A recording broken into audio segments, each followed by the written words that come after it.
ہم اس طرف ایاک نعبد و ایاک نستعین پڑھتے ہیں، باہر جاتے ہیں لمبی قبر دیکھتے ہیں، اوپر بابے کا نام دیکھتے ہیں، یہ بابا جو ہے تو پرواز کرتا رہا ہے، اس نے یوں سے ووں کر دیا، ووں سے یوں کر دیا۔ ہم وہاں جب جھک جاتے ہیں تو ایاک نعبد و ایاک نستعین، پھر ہم اس محسن کا انکار کر لیتے ہیں جو محسن ہمیں زندگی دیتا ہے، جو محسن ہمیں اس کائنات کے اندر کھلاتا ہے پلاتا ہے، جو ہمیں موت حیات دیتا ہے، جو دن رات دیتا ہے۔ ہم اس کو بھول کر اس کے ساتھ وعدہ کیا ہوا ہم ایک لال جھنڈی کو دیکھ کر جب وہاں جھکتے ہیں تو میرا رب کہتا ہے میری غیرت کو اس نے للکارا ہے۔ محمد رسول اللہ گئے، وہاں پر گئے، سارے انبیاء موجود تھے، کوئی نبی کھڑا نہیں ہوا، صرف محمد رسول اللہ مصلی پر گئے۔ یہ جب پیروں کا ان لوگوں کا اتنا ادب ہوگا، ہاتھ باندھ کر آئسی سے کھڑے ہوں گے، مرشد کھڑے ہیں، مرشد ہمارے دلوں کی جانتے ہیں، تو مجھے یہ بتاؤ اللہ کے دین کا مذاق اڑایا جاتا ہے۔ تم فرقوں میں نہ بٹو، ہم بریلوی، دیوبندی، اہل حدیث، سروردی، چشتی، قادری، نقش بندی بن گئے لیکن مسلمان نہ بنے۔ آپ مجھے یہ بتاؤ ہم نے دین اسلام کے ساتھ کیا بے وفائی نہیں کی؟ اعوذ باللہ السمیع العلیم من الشیطان الرجیم، بسم اللہ الرحمن الرحیم، سبحان الذی اسری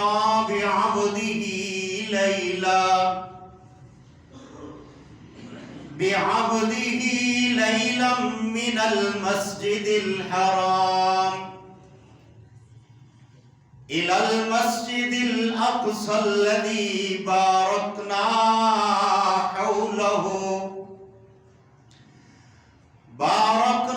حوله لنريه من آياتنا إنه هو السميع البصير۔ اللهم صل على محمد وعلى آل محمد كما صليت على إبراهيم وعلى آل إبراهيم إنك حميد مجيد۔ اللهم بارك على محمد وعلى آل محمد كما باركت على إبراهيم وعلى آل إبراهيم إنك حميد مجيد۔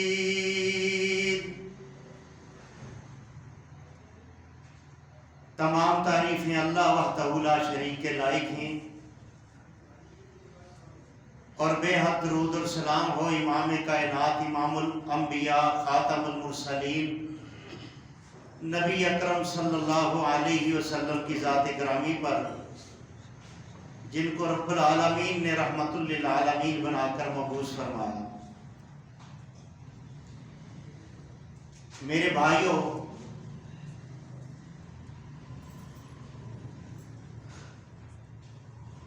اور میری بہنوں،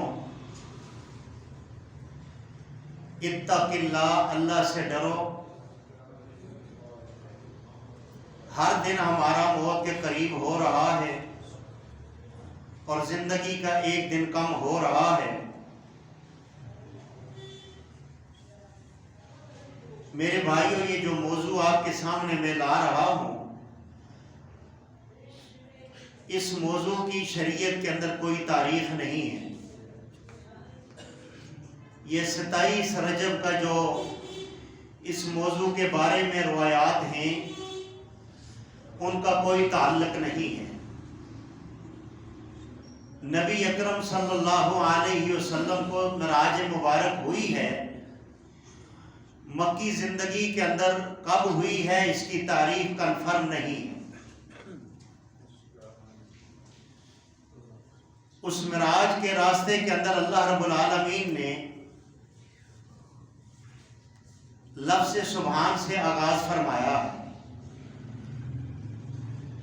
جب نبی کریم صلی اللہ علیہ وسلم کو اللہ رب العالمین معراج کرا رہے تھے تو اللہ رب العالمین نے فرمایا سبحان الذی اسری بعبدی۔ اکثر لوگ سبحان کا معنی کرتے ہیں کہ پاک ہے وہ ذات، اللہ کی ذات پاک ہے، اس میں کوئی شک نہیں ہے، لیکن فرشتے بھی پاک ہیں، اللہ بھی پاک ہے، پیغمبر بھی پاک ہیں، صحابہ بھی پاک ہیں۔ لیکن یہاں اللہ رب العالمین جو مجھے اور آپ کو لفظ سبحان سے سمجھانا چاہتا ہے کھلے الفاظ کے اندر، وہ یہ ہے پاک تو اللہ کی ذات ہے، لیکن لفظ پاک کے ساتھ کائنات میں اور چیزیں بھی بہت ساری پاک ہیں۔ اگر مٹی کو دیکھا جائے تو یہ بھی پاک ہے،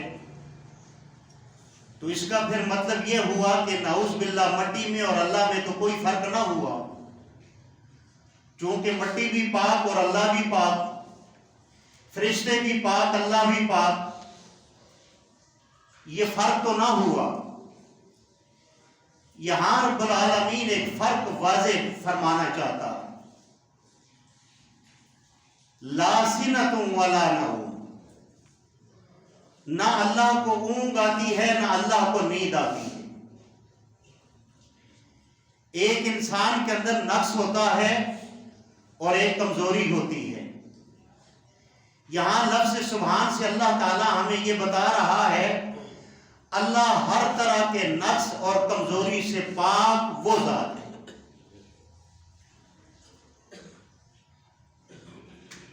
دیکھیں ایک آدمی ہے، اس کو نیند آتی ہے، یہ اس کا نقص نہیں ہے، یہ اس کی کمزوری ہے۔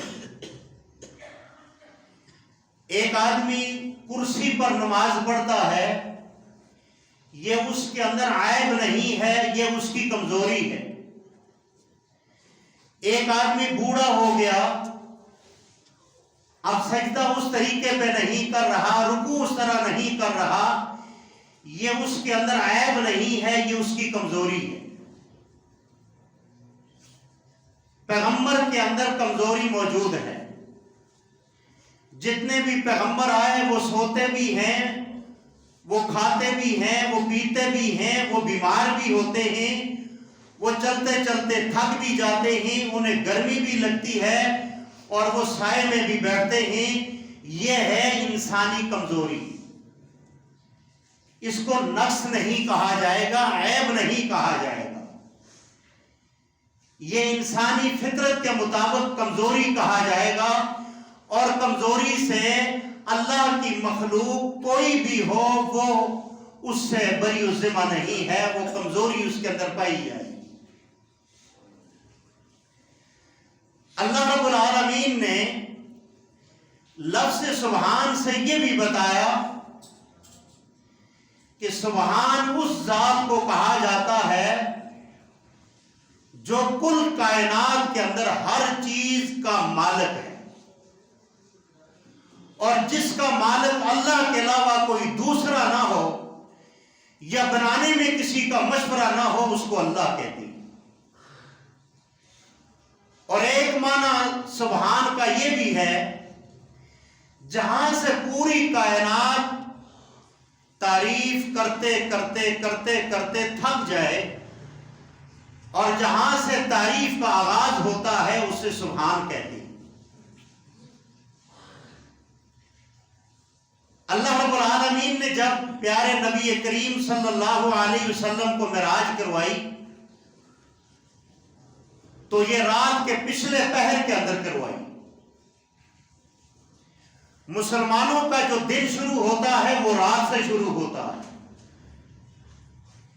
جیسے اللہ رب العالمین نے موسیٰ علیہ السلام کو فرمایا 40 لیلہ، 40 راتوں کا چلہ کاٹو تمہیں یہاں پر کتاب ملے گی۔